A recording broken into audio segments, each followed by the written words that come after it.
আজকে চিন্তা যদি নিজেরটা নিয়ে করি, অন্যের চিন্তা না করে যদি নিজের দিকে তাকাই, আজকে আমার কত সম্মান। কিন্তু গুনাহ দিয়ে তাকাইলে মনে হয় এই ময়দানে আমার মতো গুনাহগার কেউ নাই। গুনার কারণে আমার হাত দুইটা নাপাক, গুনার কারণে আমার চোখ নাপাক, আমার জিহ্বা নাপাক, আমার অন্তর নাপাক। ওই কবরে যখন আমাকে নেওয়া হবে, তিনটা প্রশ্নের জবাব যারা দিতে পারবে তাদের কবর হবে রওজাতুম মির রিয়াজিল জান্নাহ। আল্লাহ পাক বলবেন, হে ফেরেশতা, আমার বান্দাকে আর জিজ্ঞাসাবাদ করিও না। এই বান্দা বড় আমার আদরের গোলাম, দুনিয়াতে সময় মতো খানা খেতে পারে নাই, ঘুমাইতে পারে নাই, স্ত্রী ঘুমাইয়া গেছে, সন্তানেরা ঘুমাইছে, মা পশু পাখি মাছ সব ঘুমাইয়া গেল। আমার এই গোলাম রাতের গভীরে ওযু বানাইয়া যায় নামাজ বিছাইয়া আমি আল্লাহকে ডাকছে আর হাজিরা দিয়েছে। দেরি না করিয়া কবরে জান্নাতের বিছানাটা দাও, 3.5 হাত কবর বালাখানা বানাও, জান্নাতের সাথে রাস্তা বানাইয়া দাও। আমার বান্দা এখন আরামে ঘুমাবে, কিয়ামতের আগে তার ঘুমে কেউ ডিস্টার্ব করবে না।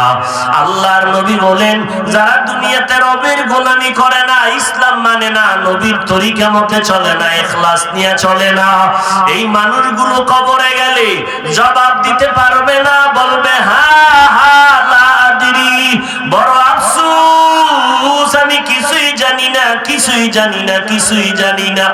আল্লাহ পাক নবী বলেন, রাগান্বিত হইয়া গায়বী আওয়াজ দিয়া বলবেন, এরে কবরের ফেরেশতা, এই নাফরমানের আর সুযোগ দিও না। আমি দুনিয়াতে কম সময় সুযোগ দেই নাই, আমার দেওয়া সূর্যের আলো চাঁদের আলো ভোগ করলো, বাতাস পানি ভোগ করলো, আমার দেওয়া নদীর মাছ গাছের ফল জমিনের ফসল খাইলো, এই নেমো খারাম একবারও আলহামদুলিল্লাহ বলে নাই।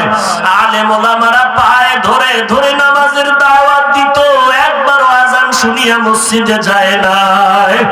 এখন আর সময় দিও না, এখনই তাড়াতাড়ি জাহান্নামের বিছানাটা কবরে দাও, জাহান্নামের সাথে রাস্তা বানাইয়া দাও।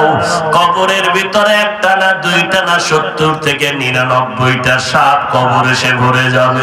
সাপের জবান খুলবে আর বলবে, রে নাফরমান, আল্লাহর অর্ডারে আসি তোকে আঘাত করার জন্য, যেদিন নিষেধ না করবে ততক্ষণ তোকে আঘাত করতেই থাকবো। আল্লাহর নবী বলেন, আমার আল্লাহ রাগান্বিত হইয়া বলবেন, ও কবরের মাটি, এই গুনাহগার নাফরমানের দুই পার্শ্ব থেকে জোরে জোরে চাপ। আসমান এত সুন্দর, জমিন এত সুন্দর, পাহাড় পর্বত এত সুন্দর, এত সুন্দর, না জানি বানানেওয়ালা আল্লাহ আরো কত সুন্দর। এই চিন্তা করে করে করে করে অন্তরের মধ্যে একটা জ্বলন তৈরি হয়ে যাবে। হঠাৎ বান্দার অন্তরে এমন মায়া জন্ম হয়ে যাবে, এবার পাগলের মতো করবে, রবের কই পাই। দূরে দূরে রবের পরিচয় নিয়ে ভালো লাগে না, রবের সাথে মোলাকাত করতে চাই। ওই রবের সাথে মোলাকাত না করলে কলিজা ঠান্ডা হবে না। ওই রবের কোথায় গেলে পাবো? আলেমের কাছে দৌড়ায়, কোরআনের আওয়াজ শুনলে দৌড়ায়।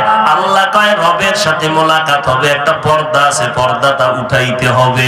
ওই পর্দাটার নাম হলো মৌতের পর্দা। মৃত্যুর পর্দা যখন সরিয়া যাবে, মরণের পরে রবের সাথে মোলাকাত হবে। তবে ওই মরণের পর্দাটা সরানোর আগে দুনিয়াতে বসিয়া বান্দা নেক আমল করো। তবে সাবধান, আমলটা কবুলের জন্য দুইটা দিক নজর রাখা লাগবে। এক নম্বরে আল্লাহর দরবারে আমলটা কবুল হওয়ার জন্য পরিপূর্ণ লাগবে ইখলাস। ইখলাস ছাড়া আমল কবুল হবে না। এবং সতর্কতা অবলম্বন করা লাগবে। আমলের মধ্যে যেমন ইখলাস পূর্ণাঙ্গ লাগবে, তেমনি ভাবে পরিপূর্ণ শিরিক থেকে আমলকে মুক্ত রাখতে হবে। কারণ শিরিক এমন একটা অপরাধ যেই কারণে আমলটা আল্লাহর কাছে কবুল হবে না, বরং শিরিকের কারণে আমল নষ্ট হয়ে যায়। আল্লাহ বলেন, ফালা নুকিমু লাহুম ইয়াউমাল কিয়ামাতি ওয়াজনা, কিয়ামতের ময়দানে শিরিক যুক্ত আমল আল্লাহ ওজনেই উঠাবেন না। এরে নবীর উম্মতের দল, ওই আমল করা লাগবে নেক আমল। নেক আমল বান্দা, ভালো কথা বলা নেক আমল, হাসি দিয়া কথা বলা নেক আমল, মুসলমানের সাথে প্রথম সালাম দাও নেক আমল, রাস্তায় হাঁটো ডাইনে হাঁটো নেক আমল, যা কিছু খাও পান করো ডান হাতে খাও পান করো নেক আমল, নামাজ পড়ো পর্দা করো হালাল খাও নেক আমল, মানুষের জন্য দোয়া করো নেক আমল, মানুষের প্রশংসা করো নেক আমল। ও বান্দা নেক আমল বেশি বেশি করো আল্লাহর মুহাব্বতের জন্য। ব্যবসা করো নেক আমল, চাকরি করো নেক আমল, বিয়ে শাদী করো নেক আমল। তবে তখনই ওই আমলটা আল্লাহর মুহাব্বত ইখলাসের সাথে হবে যদি নবীর তরিকা মতো করতে পারো, আর কাউকে দেখানোর জন্য না, আল্লাহকে রাজি খুশি করার জন্য। এবং সতর্ক শিরিকের গন্ধ যেন আমলের মধ্যে না ঢুকে, কারণ আল্লাহ বলেন ওমাই ইউশরিক বিল্লাহ ফাকাদ হারামাল্লাহু আলাইহিল জান্নাহ, যারা শিরিক করবে তাদের আমলের বিনিময়ে আল্লাহ বলেন এই সমস্ত শিরিক যুক্ত কারণে আমল নষ্ট, আর এর পরিণাম ফলে আমি বলে দিলাম জান্নাত হারাম হয়ে যাবে, জাহান্নাম অবধারিত হয়ে যাবে। এর নবীর উম্মতের দল, আমল যে যত বেশি করবে আল্লাহর দরবারে তার মর্যাদা তত বেড়ে যাবে। একের পিঠে শূন্য দিলে যেমন একের মান বাড়ে, আমলের মাধ্যমে ঈমানের মান বাড়ে।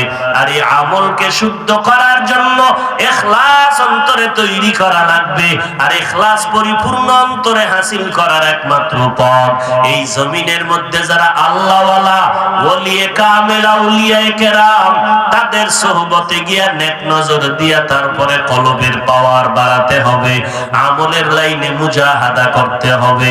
এরে নবীর উম্মতের দল, আল্লাহর দরবারে আমলের বড় দাম।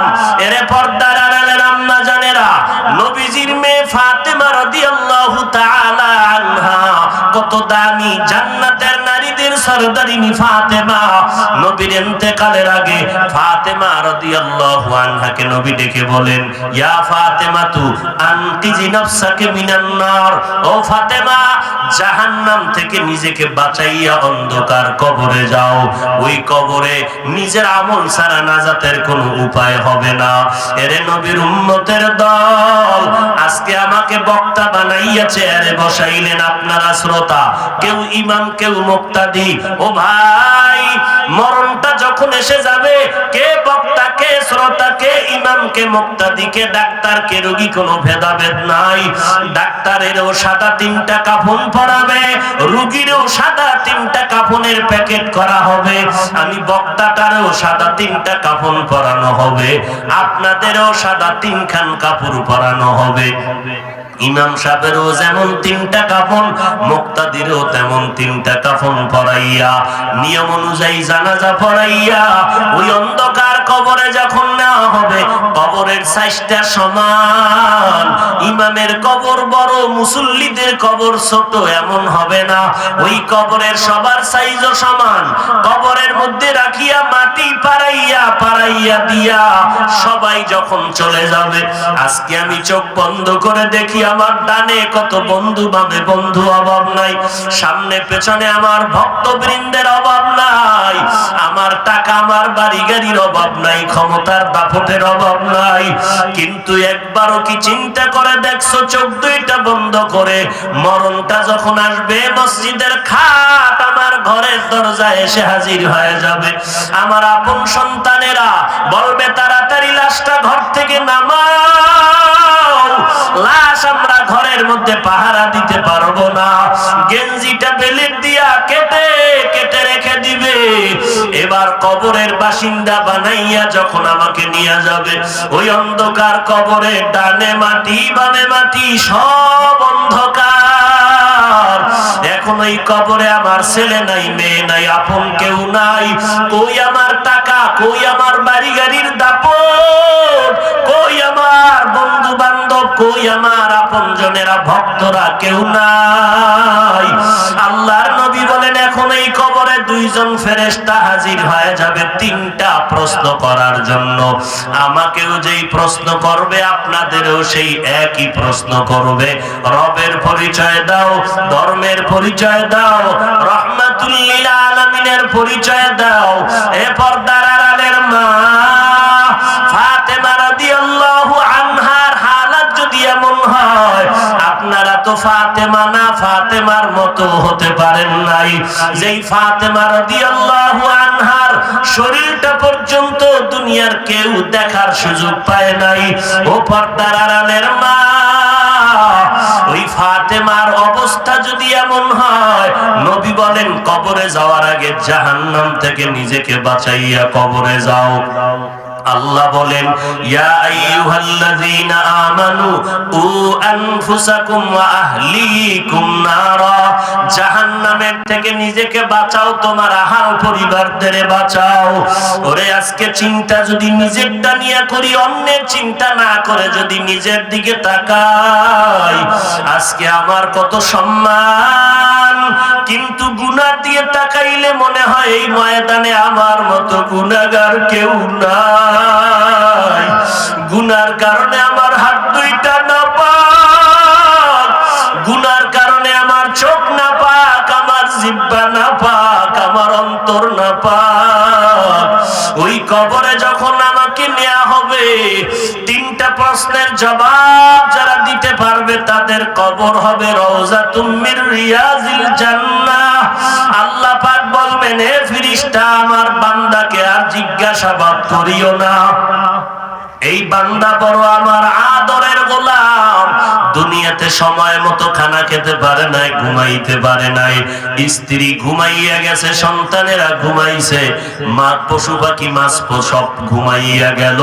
আমার এই গোলাম রাতের গভীরে ওযু বানাইয়া যায় নামাজ বিছাইয়া আমি আল্লাহকে ডাকছে আর হাজিরা দিয়েছে। দেরি না করিয়া কবরে জান্নাতের বিছানাটা দাও, 3.5 হাত কবর বালাখানা বানাও, জান্নাতের সাথে রাস্তা বানাইয়া দেও।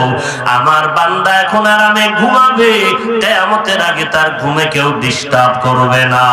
আল্লাহর নবী বলেন, যারা দুনিয়াতে রবের গোলামি করে না, ইসলাম মানে না, নবীর তরিকা মতে চলে না, ইখলাস নিয়ে চলে না, এই মানুষগুলো কবরে গেলে জবাব দিতে পারবে না, বলবে হা হা লা আদরি, বড় আফসোস, আমি কিছুই জানি না, কিছুই জানি না, কিছুই জানি না।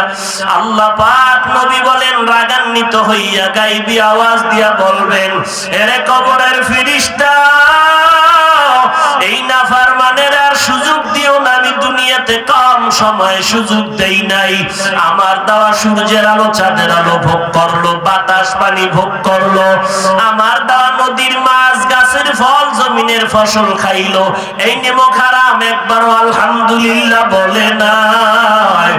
আলেম ওলামারা পায়ে ধরে ধরে নামাজের দাওয়াত দিত, একবারও আযান শুনিয়া মসজিদে যায় না। এখন আর সময় দিও না, এখনই তাড়াতাড়ি জাহান্নামের বিছানাটা কবরে দাও, জাহান্নামের সাথে রাস্তা বানাইয়া দাও।